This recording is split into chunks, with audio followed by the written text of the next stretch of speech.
സാധനങ്ങൾ അങ്ങനെയാണ്, ഉപയോഗിച്ച് ആ സുഖം കണ്ടെത്തി കഴിഞ്ഞാൽ നമുക്ക് പിന്നെ അത് വിടാൻ പറ്റില്ല. കുറേ പ്രാവശ്യം ഉപയോഗിച്ചിട്ടുണ്ടാവുള്ളൂ, പർപ്പസ് മീറ്റായി എന്ന് മനസ്സിലാക്കി കഴിഞ്ഞാൽ പിന്നെ അത് വിടാൻ പാടാ. ഈ പെർഫോമൻസ് എയർ ഫിൽറ്റേഴ്സിൻ്റെ കാര്യത്തിൽ എനിക്കത് തോന്നിയില്ല. പെർഫോമൻസ് വേണോ, റെഡിയാണ്, കിട്ടിയിരിക്കും. ഇനി ഈ പെർഫോമൻസ് ഡ്രൈവ് എന്ന് ഉദ്ദേശിക്കുന്നത് മറ്റേ ഹൈവേ കൂടെ 120 പോണ പരിപാടിയല്ല കേട്ടോ. ആക്സിലേറ്ററിന് കയറിക്കണ പരിപാടി, ഫുൾ ത്രോട്ടിൽ. സംഗതി ഒരു എയർ ഫിൽട്ടർ, സിമ്പിളാണ് ബട്ട് പവർഫുൾ. പോളിടെക്നിക്ക് ക്ലാസ് ഒന്നും എടുക്കേണ്ട കാര്യമില്ല. അത് ഗൂഗിൾ ചെയ്ത് കഴിഞ്ഞാൽ മനസ്സിലാവും. നമുക്ക് ചുറ്റും 4 സ്ട്രോക്ക് എഞ്ചിൻസ് ആണുള്ളത്. അതിലത്തെ ഫസ്റ്റ് സ്ട്രോക്ക്, ആ എഞ്ചിനത്തെ ഫസ്റ്റ് സ്ട്രോക്ക് എന്ന് പറയുന്നത് ഇൻടേക്ക് സ്ട്രോക്കാണ്. അതായത് നമ്മൾ ശ്വാസം എടുക്കണ പോലത്തെ പരിപാടി, ഫ്യൂവലിൻ്റെ കൂടെ എയർ വലിക്കുന്ന പരിപാടി. അതിൽ മേജർ റോള് വഹിക്കുന്ന സാധനമാണിത്. ശ്വസിക്കണത് ഇതുവഴിയാണ്. ഇൻടേക്ക് സ്ട്രോക്ക് കഴിഞ്ഞ് നമുക്ക് ഒരു കംപ്രഷൻ സ്ട്രോക്ക് ഉണ്ട്, അത് കഴിഞ്ഞ് നമുക്കൊരു പവർ സ്ട്രോക്ക് ഉണ്ട്. ഈ പവർ സ്ട്രോക്കിലാണ് ഈ ഫ്യൂവല് സിലിണ്ടറിനകത്ത് കിടന്ന് കത്തണത്. ഈ കത്തണ സമയത്ത് നമുക്ക് വേണ്ടത്ര എയർ സപ്ലൈ വേണം, നല്ല ഓക്സിജനുള്ള എയർ ചെല്ലണം. അതിന് ഇവൻ വിചാരിക്കണം ഇവൻ ചെറുതായിട്ട് ബ്ലോക്ക് ആണെങ്കിലോ ചെളി പിടിച്ച് കിടക്കുകയാണെങ്കിലോ ഈ പരിപാടി നമ്മൾ ആ കാല് കൊടുക്കുമ്പോൾ ആ പവർ ഇങ്ങോട്ട് വരില്ല. ഇയാളിത് തള്ളി തള്ളി വണ്ടിയുടെ സ്റ്റോക്ക് ഡ്രൈ പേപ്പർ ഫിൽറ്റർ മോശമാണെന്ന് പറയുമോ എന്നുള്ളൊരു ടെൻഷനൊന്നും വേണ്ട കേട്ടോ. അങ്ങനെയുള്ളൊരു ഉദ്ദേശം ഈ വീഡിയോയ്ക്കില്ല.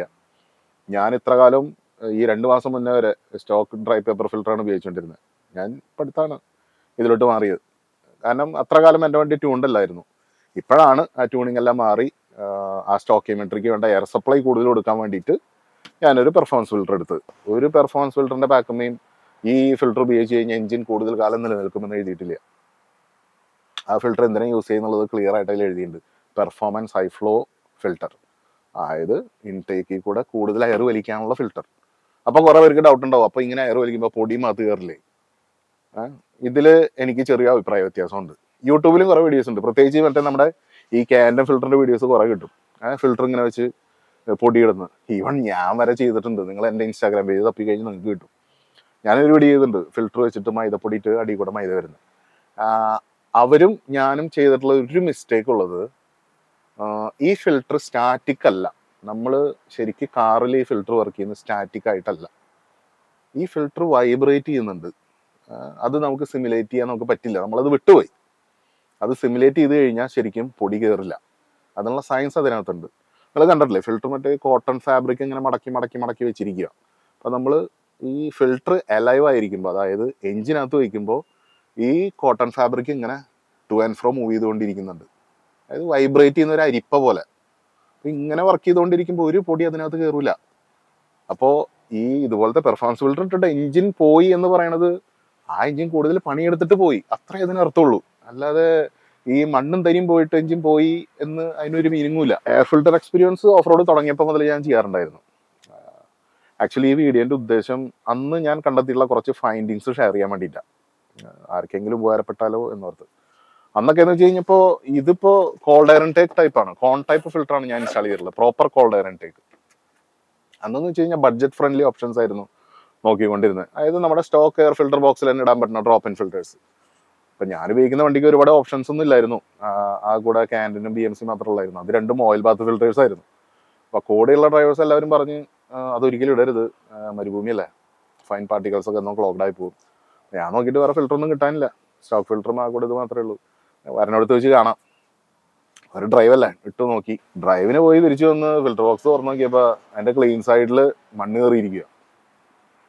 ഞാൻ പോകുന്ന ഏരിയ അറിയാലോ, നല്ല ഡെസേർട്ടാണ്, നല്ല ഫൈൻ സാൻഡ് പാർട്ടിക്കൽസ് ഉള്ള സ്ഥലമാണ്.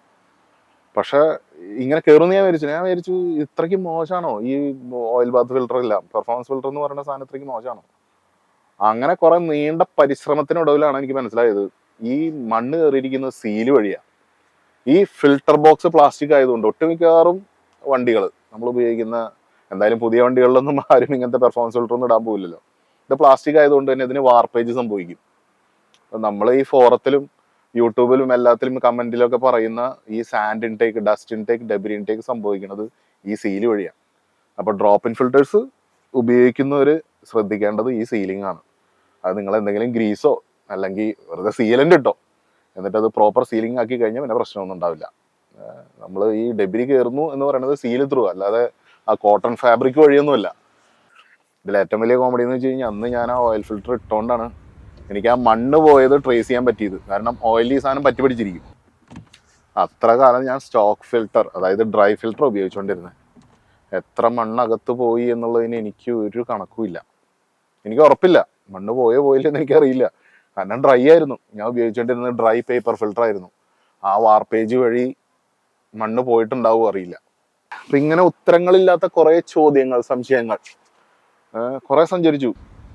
ആരും സഞ്ചരിക്കാത്ത വഴികളിലൂടെ ഞാൻ കുറെ സഞ്ചരിച്ചു, അലഞ്ഞു, അന്വേഷിച്ചു. നിങ്ങൾ കണ്ടിട്ടുണ്ടാവും ഞാൻ പോകുന്ന ഡ്രൈവ് അത്രയും ഫൈൻ പാർട്ടിക്കിൾസ് ആണ്. ഒരു മണിക്കൂറൊക്കെ ഡ്രൈവ് ചെയ്ത് കഴിഞ്ഞ് കഴിഞ്ഞാൽ നമുക്ക് കറക്റ്റ് ഫീൽ ആവും. കാലെടുക്കുമ്പോൾ നമുക്ക് ആ സഫോക്കേഷൻ ഫീൽ ആവും. ആ സ്റ്റോക്ക് ഫിൽട്ടർ സഫോക്കേറ്റ് ചെയ്യുന്നത്. സ്നോർക്കൽ മാറ്റി നോക്കി, ഹെഡ് മാറ്റി നോക്കി, ഒരു രക്ഷയില്ല, തൃപ്തി കിട്ടുന്നില്ല. അങ്ങനെ അവസാനം ഇവരെ കണ്ടെത്തി. ഇതാവുമ്പോ സീലിങ്ങിനെ കുറിച്ച് ടെൻഷൻ അടിക്കണ്ടല്ലോ. എനിക്ക് ഈ പൈപ്പിന്റെ സീലിംഗ് മാത്രം നോക്കിയാൽ മതി. വലിയ ബോക്സിന്റെ സീലിംഗ് നോക്കണ്ട. ഈ സീലിംഗ് മാത്രം പ്രോപ്പർ ആയി കഴിഞ്ഞാൽ ഐ ഫൈൻ. അവരുടെ കോൾഡ് എയർ ഇൻടേക്കും അവരുടെ ഫിൽറ്ററും വെച്ച് ഞാനിപ്പോൾ ഒരു 4-5 ഡ്രൈവ് കംപ്ലീറ്റ് ചെയ്തു. I am happy. ഞാനിതിന്റെ വാക്വം ലീക്ക് ടെസ്റ്റ് ഒക്കെ നടത്തിയായിരുന്നു. നമ്മൾ ഏത് ഇൻടേക്ക് വെക്കുമ്പോഴും അതിന് ലീക്ക് ഉണ്ടോ നമ്മൾ ടെസ്റ്റ് ചെയ്യണം. കോൾഡ് എയർ ഇൻടേക്ക് വെക്കുന്നവരടുത്ത് എനിക്ക് പറയാനുള്ളത്, ശരിക്കും അത് കോൾഡ് എയർ ഇൻടേക്ക് ആയിരിക്കണം. ചുമ്മാ എഞ്ചിൻ ബാഗകത്ത് മറ്റേ ഈ പോട്ട് ഫിൽറ്റർ, കോൺ ഫിൽറ്റർ തുറന്നു വെച്ച് കഴിഞ്ഞാൽ നമുക്ക് ചൂട് കാറ്റായിരിക്കും വലിക്കുക. ഈ ചൂട് കാറ്റിൽ ഓക്സിജൻ കുറവായിരിക്കും, ഡെൻസിറ്റി ഭയങ്കര കുറവായിരിക്കും. നമുക്ക് നല്ല ഡെൻസിറ്റി വേണം, നല്ല ഓക്സിജൻ വേണം, അപ്പോൾ നന്നായി കത്തും. അപ്പോൾ ജസ്റ്റ് ഷീൽഡ് വെച്ചോ, ബോക്സ് വെച്ചോ, ഒരു പൈപ്പ് ഇട്ട് പുറത്തുനിന്ന് എയർ വലിക്കാൻ നോക്കുക. സ്നോർക്കൽ വയ്ക്കുന്നുണ്ടെങ്കിൽ നേരത്തെ ഇതുപോലെ വാക്വം ടെസ്റ്റ് നടത്തുക. പെർഫോമൻസ് എയർ ഫിൽറ്റേഴ്സിന് ഒരു പരിധിയിലധികം സംശയിക്കേണ്ടെന്ന് ഡെവലപ്പ് ചെയ്തിട്ടുള്ളത് ഡെസേർട്ട് റേസേഴ്സ് ആണ്. ക്യാൻ്റെ ഒന്ന് അടിച്ചു നോക്ക്, ഡെസേർട്ട് റേസേഴ്സ് ആണ് ഇത് ഡെവലപ്പ് ചെയ്തിട്ടുള്ളത്. അവർ മണ്ണിലും പൊടിയിലും വണ്ടി ഓടിച്ച് പേപ്പർ ഫിൽറ്റർ ഇട്ട് കൊളാപ്സായി എഞ്ചിൻ പണിത് ഒരു നല്ലൊരു സൊല്യൂഷൻ നോക്കി അങ്ങനെയാണ് അവർ ഇതിലോട്ട് എത്തിയിട്ടുള്ളത്. കോട്ടൺ ഫാബ്രിക് വെച്ച് കുറച്ച് ഓയിലിട്ട് മണ്ണിനെ പിടിക്കാമല്ലോ, എയർ ഫ്ലോ കോംപ്രമൈസ് ചെയ്യാതെ. അപ്പോൾ എല്ലാ സംശയങ്ങളും ക്ലിയർ ആയി വിചാരിക്കണം. വീഡിയോ കുറച്ച് നീണ്ടുപോയി. ഇത് മുഴുവൻ പറയാണ്ട് ഇതിനൊരു പൂർണ്ണതയില്ല. അപ്പോൾ വീണ്ടും കാണാം. ചാടി നിൽക്കുക.